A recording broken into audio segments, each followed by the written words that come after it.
سکوی حفاری نفتی قلب تپنده صنعت نفت و دریاست. اینجا جاییه که مهندسی، تلاش شبانه روزی و فناوری کنار هم میان تا طلای سیاه از دل دریا بیرون کشیده بشه. هر سکوی حفاری مثل یه شهر کوچیک وسط دریاست.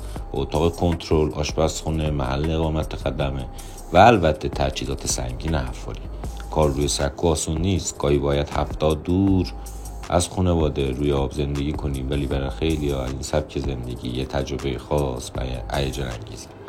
از سر صدای تجهیزات گرفته تا صدای همیشگی دریا، همه چیز اینجا منحصر به فرد.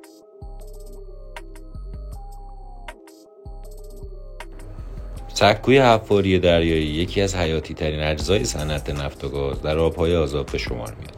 این سازه‌های عظیم با فناوری پیشرفته و نیروی انسانی متخصص وظیفه دارن منابع نفت و گاز زیر بستر دریا رو استخراج کنند. از سیستم‌های کنترل پیچیده گرفته تا عملیات حفاری عمق بالا، همه چیز با دقت و ایمنی طراحی شده. کار در چنین محیطی نیاز به آمادگی فنی، روحیه تیمی و تحمل شرایط سخت داره.